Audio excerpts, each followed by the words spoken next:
உங்களை யாவரையும் இயேசு கிறிஸ்துவின் நாமத்தினால உங்களை வாழ்த்துதல் சொல்லுகிறோம். கர்த்தர் தாமே உங்களை யாவரையும் கர்த்தர் ஆசீர்வதிக்கிறவராக இருக்கிறார். அருமையான இந்த வேளையில எகவா ராஃபா ஹீலிங் மினிஸ்ட்ரி மூலியமாக உங்களை நான் சந்திப்பதில் மிகவும் சந்தோஷம் அடைகிறேன். கர்த்தர் தாமே உங்களை யாவரையும் கர்த்தர் ஆசீர்வதிக்கிறவராக இருக்கிறார்.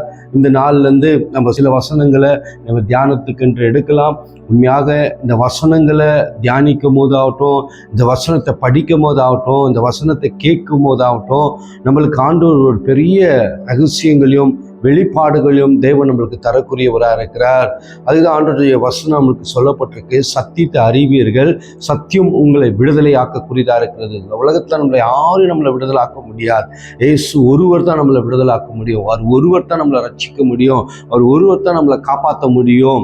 ஏனென்றால் அவர் தான் இந்த உலகத்தின் இரட்சகராக இருக்கிறார். இந்த உலகத்தை அவர் தான் எல்லாவற்றிலும் காப்பாற்றுகிற ஒரு அருமையான இயேசு ராஜாவாக இருக்கிறார். இன்றைக்கு கூட நான் நோவா குறித்து உங்களோடு கூட சில வார்த்தைகளை நான் உங்களோடு கூட பேசலாம் என்று விரும்புகிறேன். உண்மையாக இது ஒரு பெரிய ஒரு காரியத்தை தேவன் பண்ணவராக இருக்கிறார். நோவாக்கோ அவருடைய கண்களில் கிருபை கிடைத்தது, தயவு கிடைத்தது. இன்னைக்கு நோவாவை குறித்து நம்ம வாசிக்கும் போது ஆதியாகத்தில் 6வது அதிகாரத்துலேருந்து நீங்கள் முழு வசனத்தில் நீங்கள் வாசிக்கும் போது அதில் 6வது அதிகாரம் 5 நீங்கள் 8 பார்க்கும் போது அவருக்கு கண்களில் அவருக்கு கிருபை, தேவனுடைய கண்களில் அவருக்கு ஒரு கிருபை கிடைத்ததாக இருக்கிறது. இந்த ஒரு கிருபை ஒரு பெரிய காரியத்தை வர வைத்ததாக இருக்கிறது. இதில் பார்க்கும்போது நோவாவின் காலத்தில் நீங்கள் பார்க்கும்போது அதில் நோவா விட்டு இன்னும் யாரும் உண்மை உள்ளவர்கள் கிடையாது, யாரும் பரிசுத்தவான்கள் கிடையாது. அந்த இடத்துல பார்த்தீங்கன்னா அந்த இடத்துல பார்த்தீங்கன்னா குடித்து விரித்து பாவம், கொடிய பாவத்தில் இருந்த மக்கள் மத்தியில் நோவாவும் நோவாவின் குடும்பமும் அந்த இடத்துல காணப்பட்டது என்று வேதவசனம் சொல்லப்பட்டிருக்கு.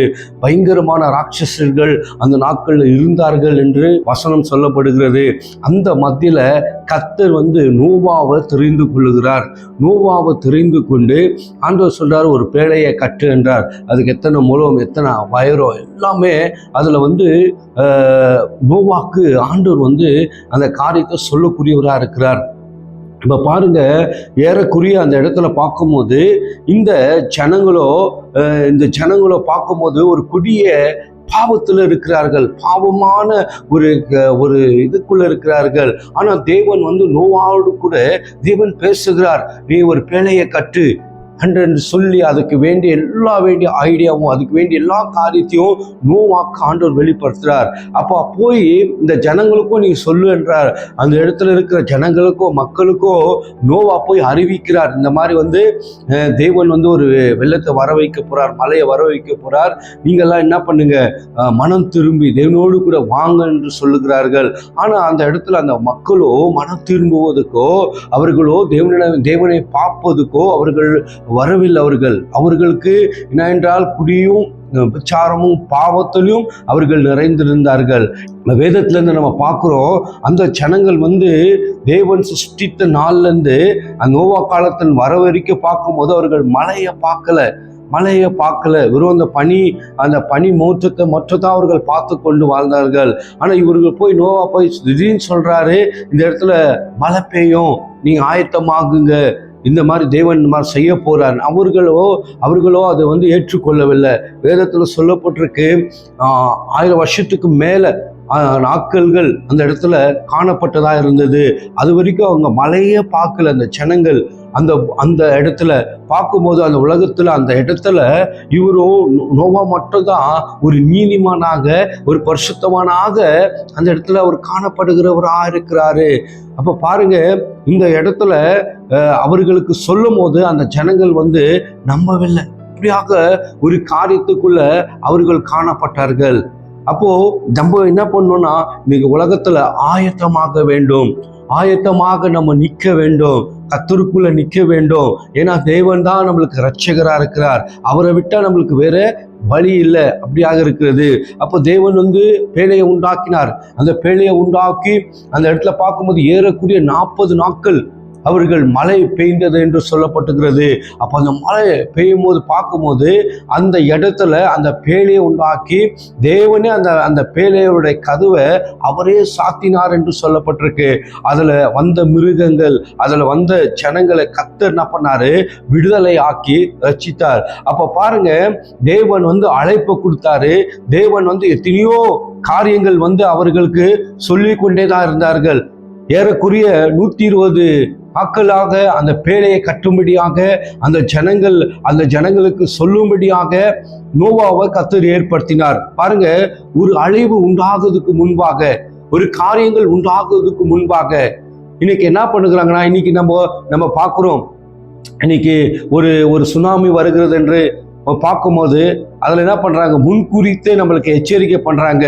இந்த இடத்துக்கு கடலுக்கு போகாதீங்க, இப்படியாக காணப்படுகிறது என்று சொல்லி இன்னைக்கு நம்ம என்ன பண்றோம், அதை பார்த்து அவர்கள் என்ன பண்றாங்க, முன்குறித்து நம்மளுக்கு எச்சரிக்கை சொல்றாங்க.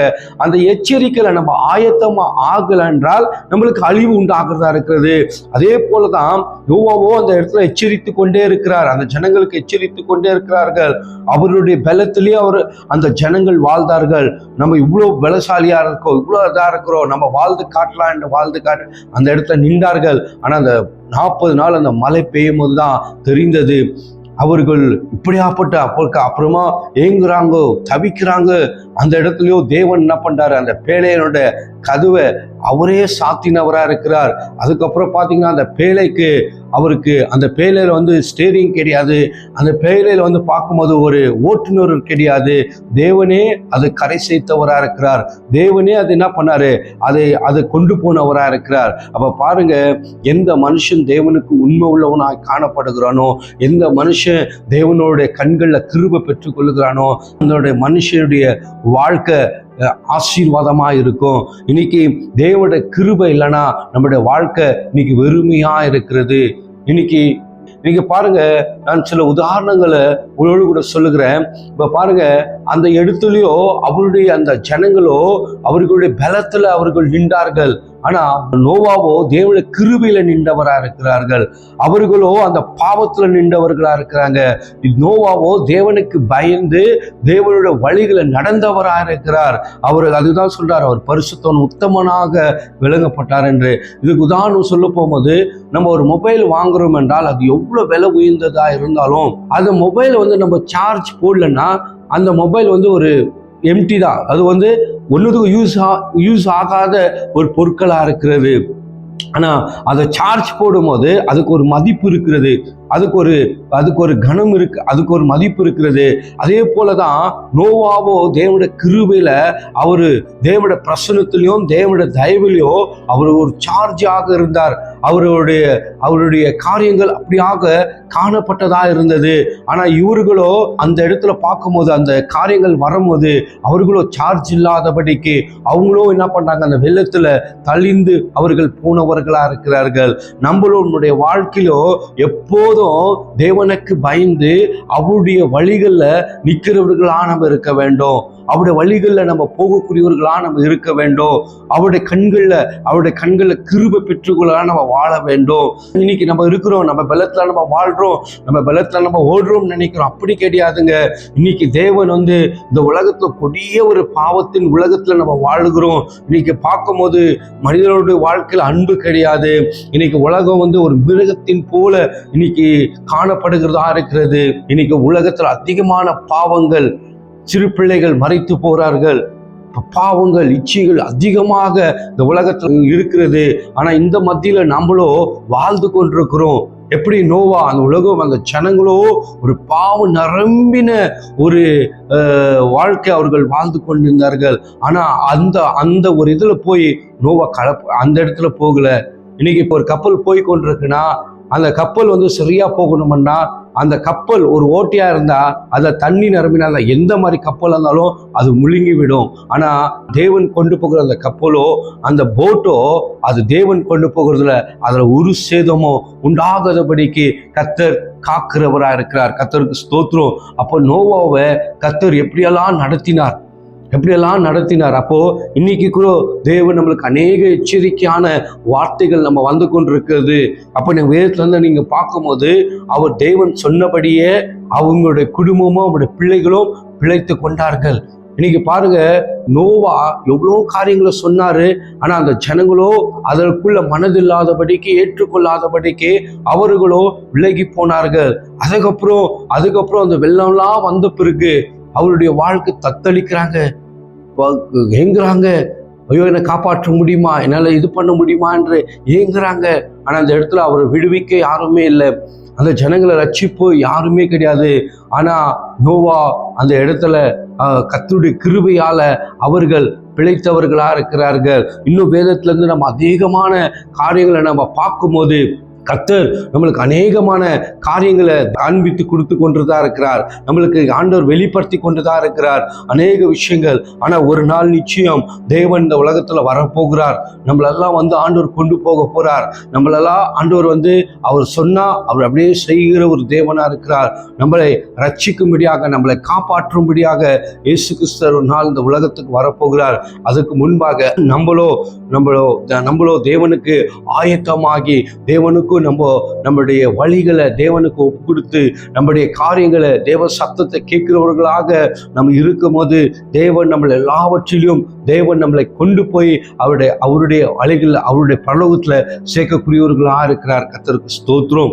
அப்போ தேவன் பாருங்க எப்படி ஆண்டவர் நோவாவை அந்த இடத்துல தெரிந்து கொண்டார். அவ்வளவு பாவம் நிரம்பின இடம், அந்த இடத்துல ஒரு நீதிமான் அந்த இடத்துல இருக்கிறார் என்றால் அது ஒரு சாதாரணமான கிடையாது, அது லேசான காரியம் கிடையாது. எந்த மனுஷன் கர்த்தரை தெரிந்து கொள்ளுகிறாரோ, எந்த மனுஷன் மேல கர்த்தருடைய தயவு இருக்கிறதோ, எந்த மனுஷனை கர்த்தருடைய கிருபையால் அழைக்கிறாங்களோ அந்த மனுஷனுக்கு இந்த உலகத்தின் பாவம் தொட முடியாது, இந்த உலகத்தின் இச்சைகள் தொட முடியாது. ஏனென்றால் அவன் கர்த்தருக்குள்ள அவன் நிலைத்திருக்கிறவனா இருக்கிறான். இன்னைக்கு நம்மளோ கர்த்தருக்குள்ள நிலைத்திருக்க வேண்டும்.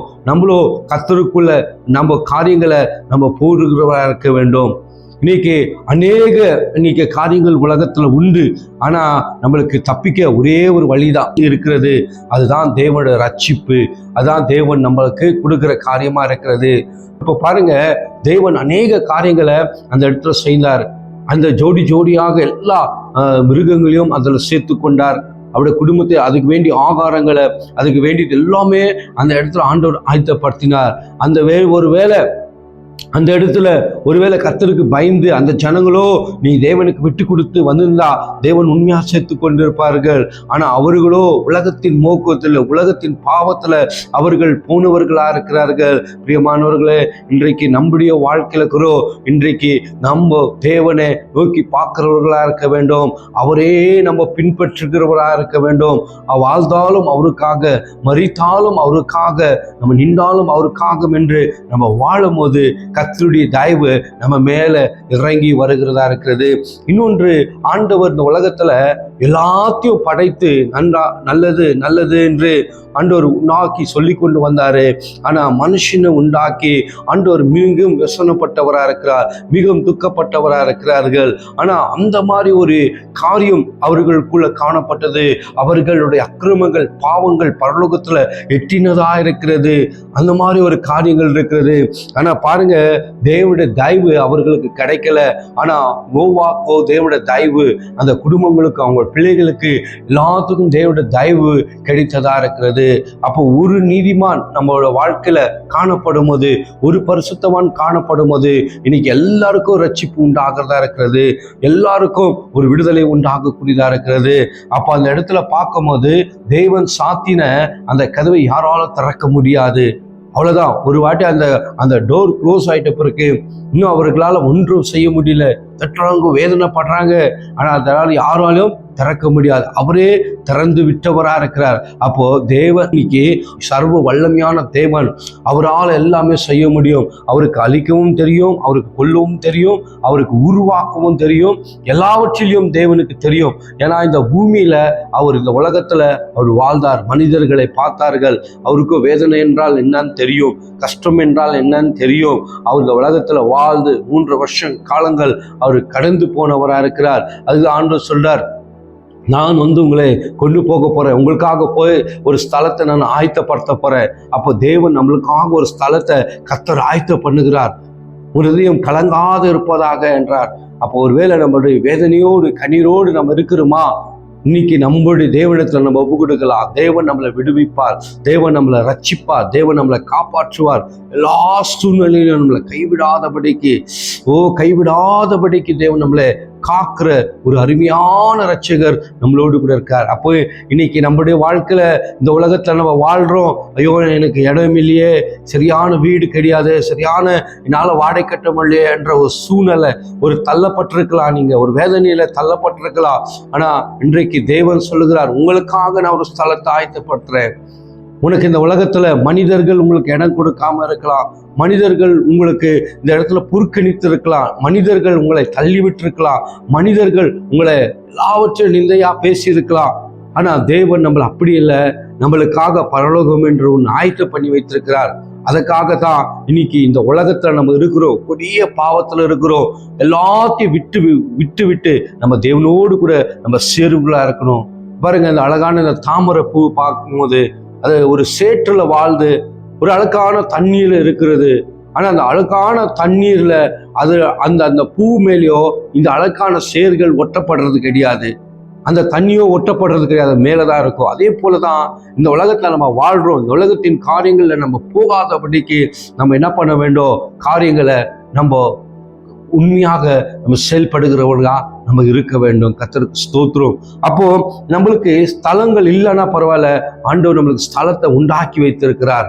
அப்போ நம்ம தேவனுக்கு எது விட்டு விடணுமோ, எது நம்ம விட்டு விடும் போது மட்டும்தான் நம்மளுக்கு பரலோகத்துல ஒரு ஸ்தலம் நம்மளுக்காக ஆயத்தப்பட்டிருக்கிறது.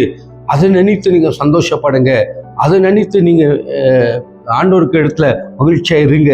அப்போ நம்ம இந்த உலகத்துல வாழ்றோமே, இப்படி இருக்கிறோமே என்ற நிந்தையோடு இருக்கிறோமே, கஷ்டத்தோடு இருக்கிறோமே என்ற அந்த கவலையை நீங்க எட்டு விடுங்க. தேவன் நம்மளுக்காக ஒரு ஸ்தலத்தை ஆயத்த பண்ணியிருக்கார். அதுக்காக கர்த்தரை ஸ்தோத்திரம் பண்ணுங்க. அதே போலதான் இன்னைக்கு பிழைக்கும்படியாக, இன்னைக்கு ரட்சிக்கும்படியாக நோவாக்கு ஆண்டவர் சொன்னாரு, பேழையை கட்டு என்றார். தேவனுக்கு தெரியும், அந்த பேழையில போனவர்கள் ஒருவரும், அந்த பேழையில போன மிருகமாகட்டும் மனிதர்கள் ஆகட்டும், ஒருவரும் எல்லாரும் ரட்சித்து காப்பாற்றப்பட்டு அங்கு பூமியின் மேல அவர்கள் வாழ்ந்தார்கள் என்று சொல்லப்பட்டிருக்கிறது. நம்ம எப்போதும் ஆயத்தமாக வேண்டும். நம்ம ஆயத்தமா இருக்கிறோமா? நம்முடைய குடும்பம் ஆயத்தமா இருக்கிறதா? நம்ம பிள்ளைகள் ஆயத்தமா இருக்கிறார்களா? கர்த்தருடைய கிருபையில ஆயத்தமா இருக்கிறார்களா என்று யோசித்து பாருங்க. கிறிஸ்துக்குள் பிரியமானவர்களே, நம்ம இன்னைக்கு ஆயத்தமா இருந்தா கர்த்தர் நம்மளை கொண்டு போக நம்மளுக்கு அவர் செய்கிறவரா இருக்கிறார். உன்னை இந்த உலகத்துல எப்படியும் அவர் காப்பாற்ற ஒரு தேவன் இருக்கிறார். உன்னை எப்படியும் உன்னை மீட்க ஒரு ரட்சகர் இருக்கிறார். உன்னை எந்த ஒரு காரியத்துல இருந்தாலும் உன்னை சிக்க வைக்க மாட்டார். கர்த்தர் உன்னை கொண்டு போகிறார். அவர் தான் நம்மளுடைய அருமையான நம்மளுடைய அப்பா, நம்முடைய தேவன். அவர் தான் நம்முடைய தேவனா இருக்கிறார். அதுக்காக கர்த்தரை ஸ்தோத்திரிக்க வேண்டும், கர்த்தரை மகிமைப்படுத்த வேண்டும். அவர்களும் நகைத்தார்கள். அந்த உலகத்துல அவர் நோவாவை பார்த்து நகைத்தார்கள், அவமானப்படுத்தினார்கள், நிந்தித்தார்கள். எல்லா காரியத்தையும் அவர் சகித்து கொண்டு எல்லா காரியத்தை விட்டு தேவன் என்ன சொன்னாரோ அதுல போக்கஸா இருந்து, தேவன் என்ன சொன்னாரோ அதுல உறுதியா நின்று, தேவன் என்ன சொன்னாரோ அதை மட்டும் செய்தவரா இருக்கிறார். இன்னைக்கு எந்த மனுஷனாகட்டும் தேவன் என்ன சொல்லுகிறார் கூர்ந்து கவனிங்க. தேவன் என்ன பேசுறார் என்று அதுல நீங்க நோக்கி பாருங்க. தேவன் என்ன சொல்றார் அந்த இடத்துல.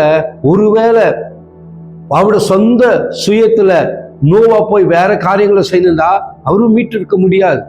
தேவன் சொன்னார், அந்த காரியத்தை செயல்படணும் என்று சொன்னார், அந்த காரியத்துக்குள்ள இறங்கினார். மீதியானது எல்லாமே தேவன் செய்தவரா இருக்கிறார். அவர்களை ரட்சித்தார், அவர்களை காப்பாற்றினார். எல்லா காரியத்தையும் தேவன் செய்யக்கூடியவரா இருக்கிறார். அப்ப இன்னைக்கு எத்தனை பேர் ஆயத்தமா இருக்கிறோம்? இன்னைக்கு அநேக பேருடைய வாழ்க்கையில ஆண்டவர் வரும்போது பார்த்துக்கொள்ளலாம், நம்ம இன்னும் கொஞ்சம் பாவத்தை இருக்கலாம், இன்னும் கொஞ்சம் நம்ம பாவம் செய்யலாம், அப்படி என்ற காரியம். இன்றைக்கே தேவன் வந்து விட்டால் ஆண்டவர் சொல்றார், எப்போதும் நான் எந்த நேரத்திலையும் நான் வருவேன், எந்த நேரத்திலையும் வந்து உங்களை கொண்டு போவேன். ஆண்டவர் எப்போ வருவார் என்று தெரியாது. அவருடைய கால சத்தம் கேட்கப்படுகிறதா இருக்கிறது.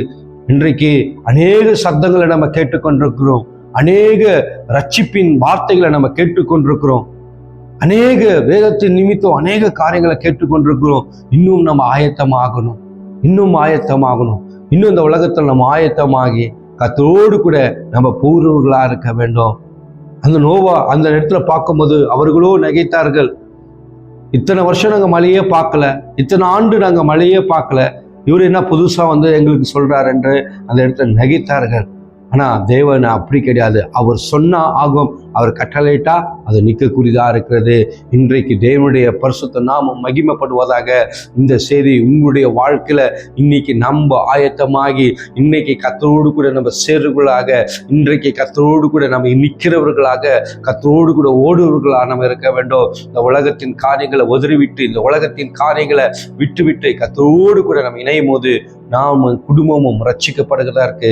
கர்த்ததாமே இந்த வார்த்தைகளெல்லாம் தேவன் ஆசீர்வதிக்கிறவரா இருக்கார். நம்முடைய கண்களை மூடி நாம் செபிப்போம். அன்பின் தேவனே, நாங்கள் ஸ்தோத்திரிக்கிறோம். இந்த வேளையில இந்த நேரத்துல கர்த்தாவே கர்த்தாவே, நோவாக்கோ உம்முடைய கண்கள்ல ஆண்டவரே அப்பா கிருபை தயவு கிடைத்ததுக்காக ஸ்தோத்திரம். ஆண்டவரே இன்றைக்கும் ஆண்டவரே இந்த கொடிய உலகத்துல நம்ம வாழ்றோம் நிக்கிறோமையா, எங்களுக்கும் உம்முடைய தயவு வேணுமையா, எங்களுக்கும் உடைய இரக்கம் வேண்டுமையா. அந்த இடத்துல ஆண்டவரே நாங்கள் ஸ்தோத்திரிக்கிறோம் கர்த்தாவின் ஆண்டவரே எங்களை ஆயத்தப்படுத்துங்க. ஆண்டவரே உம்முடைய வருகையில் ஆயத்தப்படுத்துங்க ராஜா. எல்லாம் தூய கரத்துல ஆண்டவரை ஒப்பு கொடுத்து இந்த வசனங்களை ஆசீர்வதிக்க முடியாது செபிக்கிறேன். எங்களுடைய ஜீவனுள்ள நல்ல பிதாவே, ஆமென்.